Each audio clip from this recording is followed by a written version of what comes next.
So, we're going to cook. And the menu for today is tokwa. Tokwa ang muntik nang maging... muntik nang maging history yung takwa! So, tang ina. Buti na lang naagapan. Shout out kay Bea. Bea, kilala mo na kung sino ka. Ha? So, dahil dyan, lulutuin na natin kasi baka matuluyan. Okay? So, we have here green pepper, onion, garlic, and green chili pepper. Wala tayong makulay green lang meron, kaya pwede na yan. Tapos yung fried tofu. And I have here cooking cream. At haluan natin ng tuna. Kasi ay wala tayong minced beef, kaya ito na lang. Bakit ba? Wala kayong pakit. So, gagawa tayo ng creamy tofu with tuna. Kasi yun ang gusto ko. Bakit ba? Sige na, bye. Later na lang. So, magpapainit na tayo ng kawali. Kasya na ba siya doon? Oo, pwede na yun. Kasya na siya dito. Siguro lang. Ah, bakit hindi ako sure.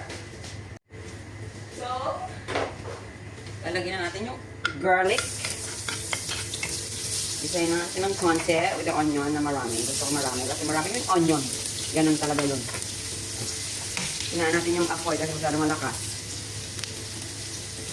Ayan. O, diba? Ayan, sarap. Mabango. Naamoy nyo ba? Amoyin nyo na lang from afar. Ganyan. Tapos, para maanghang siya, isasabay natin yung green chili pepper. Hindi naman talaga siya totally maanghang. Pero para lang umanghang siya ng konti, lulutuin na natin siya. Ganon. Okay, naintindihan. Next, lagay na natin yung tuna.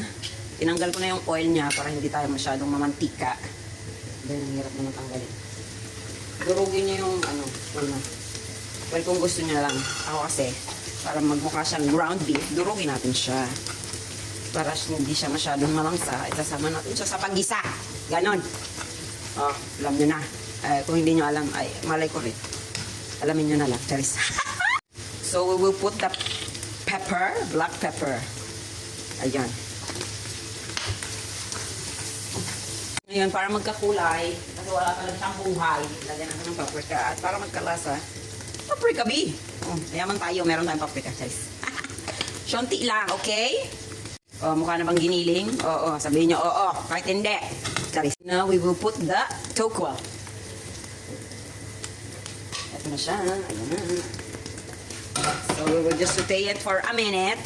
And ilalagay na natin yung sauce. Ay, yung sabaw. Ay, basta yun na yun. So, ito na nga. Meron tayo ditong evaporated milk. Ito yung isasabaw natin. Bakit? Hindi ko rin alam. Charis. Ganun talaga. Ito talaga ang nilalagay. Base sa aking kaalaman. Okay? Hindi base sa kaalaman nyo. Base sa aking kaalaman nyo. Huwag kayong ano. Sige na.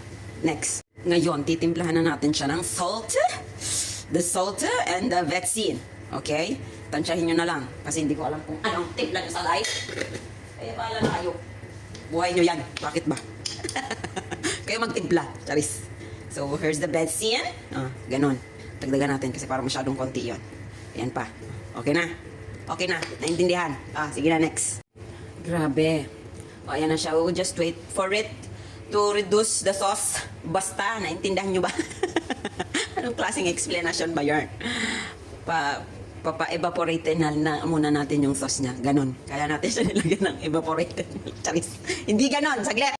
At dahil wala akong Eden cheese, lalagyan ko siya ng sliced cheese. Bakit? Social to eh. Mas malang gusto ko. Bakit ba? Ayan. Para lang sa kaalaman nyo, hindi talaga to ang original recipe.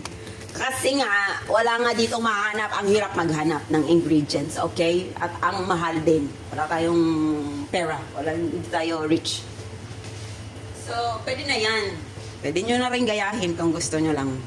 Walang pilitan to. Lintik na yan. So, ito na yon. Luto na siya. Ang ating creamy tofu with tuna. So, ano pa? Anong next? Di kakain na. Sige na, bye.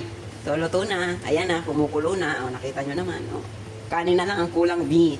Sige na, bye.